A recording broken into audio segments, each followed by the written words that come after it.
In the summer of 1970, somewhere in suburban America, a brand new Buick GS 455 Stage 1 idled at a stoplight. The hood trembled, the exhaust thumped like distant artillery, and the guy in the Chevelle next to it, he was smiling. Because on paper, the Buick didn't look that scary. It looked like something your dentist might drive, something respectable, something quiet. But what almost nobody knew is that under that conservative hood sat one of the most brutally effective torque monsters Detroit had ever built. An engine so strong, so violent in the mid-range that even General Motors didn't quite know what to do with it. You think you know the muscle car era? Big Chevys, Hemis, Boss 429s. Not like this. Because Buick's 455 Stage 1 wasn't just powerful, it was uncontrollable. By the late 1960s, General Motors was playing a dangerous internal game. Chevrolet, Pontiac, Oldsmobile, and Buick were all fighting for dominance under the same corporate roof. Each division wanted bragging rights. Each division wanted to be the one that made headlines. And there was one quiet rule hanging over their heads. No intermediate car was supposed to have more than 400 cubic inches. It was a gentleman's agreement. An unwritten policy meant to keep the lawyers happy and the insurance companies calm. Pontiac ignored it with the 400. Chevrolet flirted with it. Oldsmobile pushed hard. And then Buick decided to go nuclear. In 1970, Buick dropped the new 455 cubic inch V8 into its GS. The numbers were staggering. A massive 4.31 25-inch bore and a 3.90-inch stroke gave it all 455 cubic inches of displacement. Compression ratio, a sky-high 10.5.1, factory rating, 350 horsepower at 4,600 RPM. That number sounded tame, almost boring, but Torquey told the real story. 510 lb-ft at just 2,800 RPM. Let that sink in. 510 pound-feet. Lower in the rev range than most engines even woke up. The LS6 Chevelle made 500 lb-ft. The 426 Hemi made 490. Buick's Gentleman's engine made more. And it made that power when most drivers were just getting started. You didn't need to wind it out. You didn't need to scream toward redline. You just pressed the throttle and the world moved backward. And then came the Stage 1 package. That's when things got serious. The Stage 1 wasn't just decals and chrome. It wasn't a marketing gimmick slapped on for dealer appeal. This was real engineering.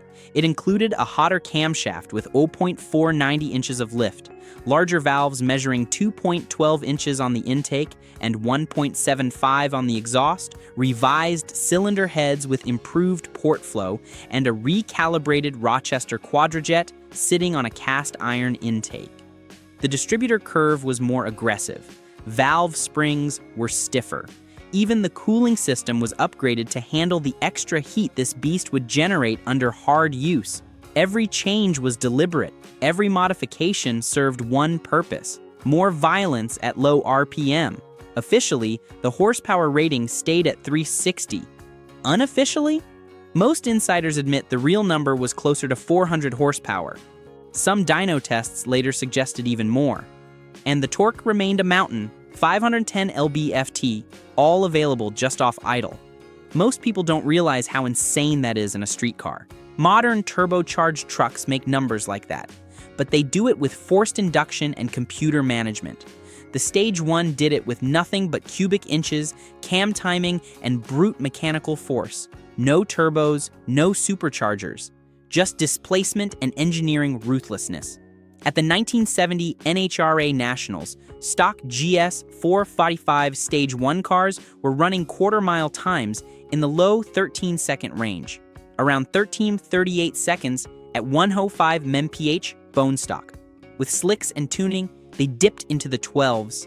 That put them nose-to-nose with LS6 Chevelles and Hemi Mopars, cars that cost more. Cars with more fame, cars that had entire racing legacies behind them. The Buick didn't care about any of that. It just showed up and delivered. But there was a problem. The Buick 455 block was different from Chevy's big blocks. It was lighter, thinner casting walls, less material overall. The engine weighed about 150 pounds less than a Chevy 454, around 600 pounds fully dressed. That made the GS better balanced. better handling, more nimble on the street.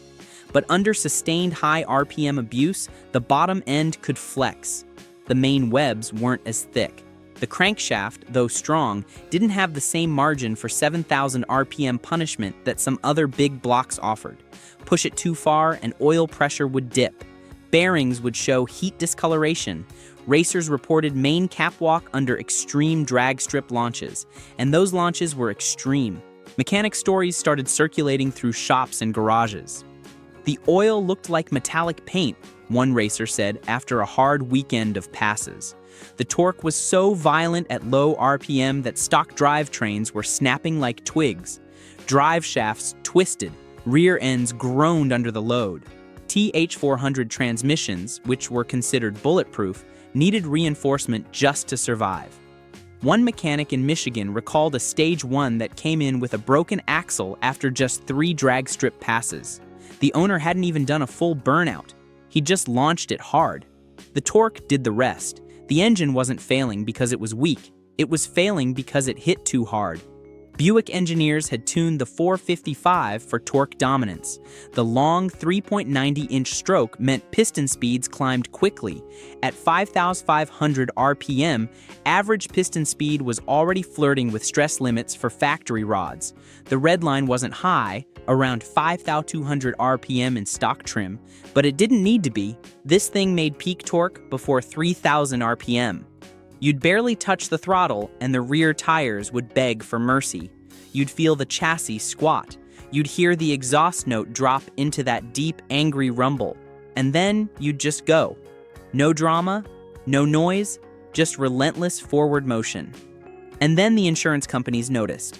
By late 1970, premiums for high-performance cars were skyrocketing.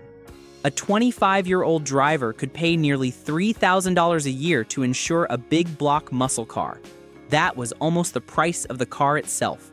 Young buyers who wanted these machines suddenly couldn't afford to keep them on the road. The GS 455 Stage 1 stickered around $3,500 to $4,000 depending on options. Add the Stage 1 package, about $200 extra, and you had a silent killer in a luxury wrapper. It looked respectable enough to avoid attention. But anyone who drove one knew the truth. Production numbers tell the story. In 1970, Buick built just 664 GS 455 Stage 1 hardtops and 187 Stage 1 convertibles. That's it. Fewer than 900 cars total. Compare that to thousands of Chevy SS 454s rolling off assembly lines. This wasn't mass production. This was a controlled explosion. At the drag strip, the Buick developed a reputation. It didn't scream like a Hemi. It didn't rev like a small block. It didn't announce itself with headers and open exhaust. It just lunged forward with a deep, violent shove. One road tester wrote, "The front end lifts, the hood disappears, and the horizon comes rushing at you." Another journalist described it as feeling like being pushed by a giant hand, smooth but unstoppable. There was no wheel spin drama, just grip and go. But inside GM, something was shifting. The corporate horsepower cap of 400 HP per engine was unofficially understood. Nobody wanted to put that number on paper, but everyone knew it existed. Buick was already flirting with that limit in reality, even if the brochures said otherwise. The executives smiled and nodded. The engineers knew the truth. And then Washington stepped in. The Clean Air Act amendments were looming. Emission standards tightened. Unleaded fuel was coming. Compression ratios above 10:1 were living on borrowed time. The government wanted cleaner air. The automakers wanted to keep selling cars. Something had to give. For 1971, the Stage 1 remained, but compression dropped to 8.51. Horsepower ratings fell to 345 gross horsepower, and torque dipped to 460 lb-ft. Still strong, still brutal compared to most anything else on the road, but the edge was gone. The difference wasn't just numbers. Lower compression meant less cylinder pressure, less violent combustion. The engine felt softer, less immediate. The throttle response that made the 1970 version so terrifying was now muted, still fast, still powerful, but not the same. Insurance rates kept climbing anyway. Buyers started hesitating at dealership doors. The magic was fading, and then the real nightmare started. In 1972, GM switched from gross horsepower ratings to net horsepower ratings. Suddenly, the 455 Stage 1 was advertised at just 270 net horsepower. Torque was listed at 390 lb-ft net. To the average buyer, it looked like the engine had been neutered overnight. In reality, the change in measurement method accounted for much of the drop. Gross horsepower was measured without accessories, open headers, ideal conditions. Net horsepower included full exhaust, air cleaner, alternator load. The truth was somewhere in between. But perception matters. People saw 270 horsepower and thought it was weak. They didn't understand the rating change, they just saw smaller numbers and walked away. Sales dropped. The muscle car era was collapsing under emissions rules, fuel concerns, and skyrocketing insurance costs. By 1973, compression was down to 8.0.1. Power was fading year by year. Catalytic converters were on the horizon, and they would change everything. The wild 1970 Stage 1, it was already becoming a legend. And here's the irony. GM couldn't control it, not because it broke the rules, but because it broke expectations. Buick was supposed to build refined cars, quiet cars, comfortable cruisers for executives and their wives, luxury transportation, status symbols without aggression. Instead, they had created a torque monster that could embarrass Chevrolet's finest in a straight line. That wasn't supposed to happen. Chevrolet was the performance brand. Chevrolet had the racing heritage. Buick sold comfort and prestige. But the 455 Stage 1 didn't care about corporate hierarchy. There are stories from street races in the early 70s. A GS 455 lining up against a 454 Chevelle. The Chevy driver revving high, trying to intimidate, blipping the throttle, making noise. The Buick barely moving. Just sitting there, quiet, patient, green light. The Buick hooks. The torque slams the rear tires into the pavement. The Chevy spins, scrambling for traction. It's over in seconds, and the Buick driver doesn't even smile. He just drives away like nothing happened. That 4.3 125-inch bore was about as far as the block could safely go. Overbore it more than poncho 30 inches, and you risked thinning the cylinder walls too much. The casting simply wasn't designed for extreme racing modifications. It wasn't meant to be a race engine. But in factory trim, within its design window, it was devastating. And because it was lighter than most big blocks, the GS handled better than many of its rivals. Better weight distribution, less nose-heavy under braking. It wasn't a corner carver, but it wasn't a boat either. You could actually drive the thing with some confidence on winding roads. By 1975, the performance glory days were gone. The 455 itself was discontinued after 1976. Tooling changed. Emissions equipment choked airflow. The era of 10.5.1 compression and 500 lb-ft torque was finished. America had moved on. But the legend only grew. By the 1990s, collectors were hunting real 1970 Stage 1 cars aggressively. Word had spread. The stories had been told enough times. People finally understood what these cars were. Values climbed steadily as survivors became harder to find.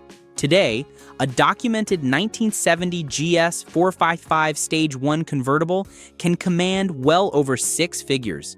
Some pristine examples have crossed the $150,000 mark at auction. The rarest configurations, matching numbers, original drivetrain, factory colors, bring even more. Why? Because people finally understood what it was.